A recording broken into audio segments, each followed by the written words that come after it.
Okay. Is food your fuel or a weapon? Food is more than just what you eat when you are hungry. Food is what fuels your body and gives you the nutrition you need.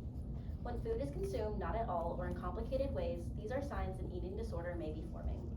What is an eating disorder? Many people, when thinking of an eating disorder, the first thing that comes to mind is someone starving themselves to be skinny.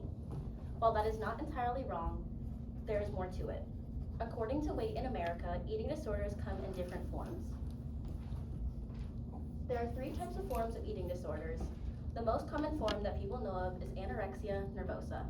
Anorexia nervosa is the act of starving yourself in order to become skinny and losing weight due to it. Another form is bulimia.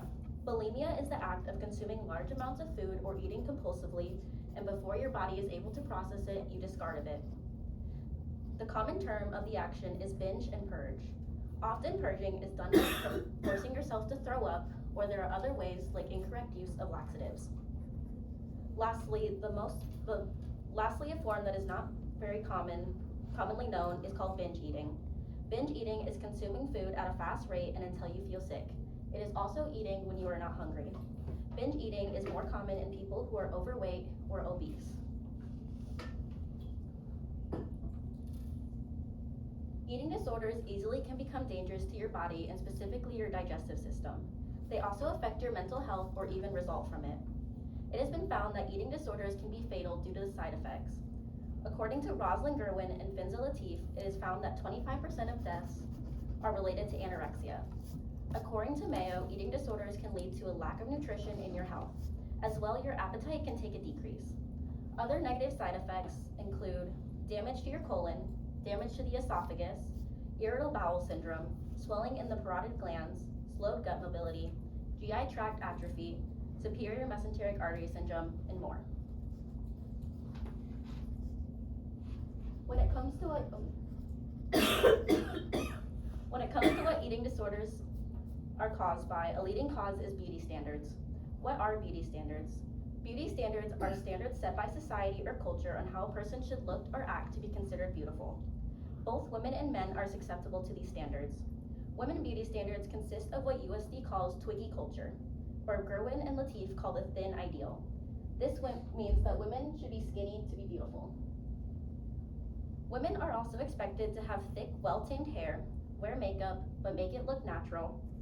Breasts and butt should be a certain size, and skin should be clear and youthful. While women are more susceptible to eating disorders and beauty standards, men are held to the same standards and struggle as well. Standards for men are to be muscular and lean. Men are expected to have a six-pack, have muscular and defined arms, a large chest and shoulders. Their back should be V-tapered, and their muscle mass compared to body fat should be higher. While these expectations are not the same everywhere or for everyone, there are common features people look for in men and women. Beauty standards are not a modern ideal and have been around for ages.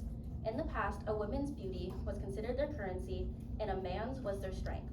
It was believed that women's beauty could show how good their reproductive system. Beauty isn't just the body either. For example, women who were virgins were considered more beautiful than those who weren't. How do beauty standards lead to eating disorders?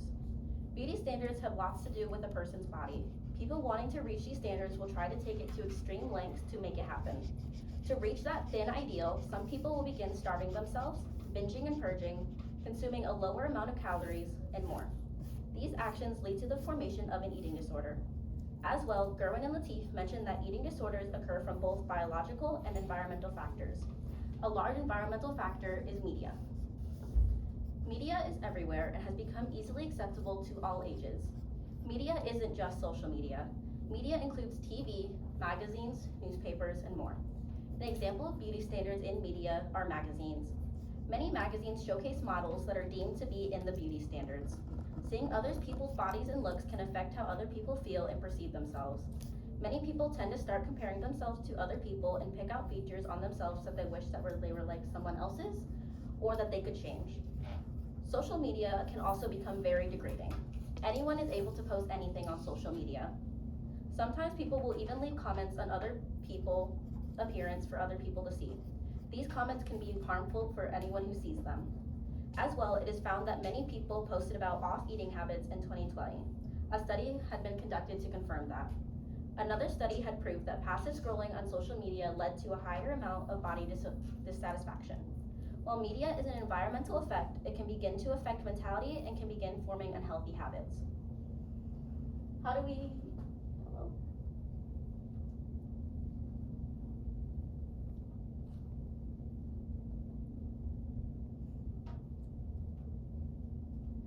solve this issue? One way to help this problem is to spread body positivity. Sometimes a reminder is needed that a healthy body is more important than a body that reaches beauty standards in an unhealthy way. Another way is media monitoring. Media monitoring is making sure that media is monitored for all ages so that content that could be harmful is monitored. Another way is eating prevention programs. Eating disorder prevention programs have shown to reduce onset eating disorders after studies were performed. Eating disorders have become a serious problem that are becoming more common. Mental health, poor body image, biology, and our environment lead to this disorder. When someone is being affected by a disorder, it is not always noticeable to the naked eye. Make sure to treat others with kindness no matter their appearance, since not all struggles are shown. Food is fuel for our bodies, but it can also become a weapon as well.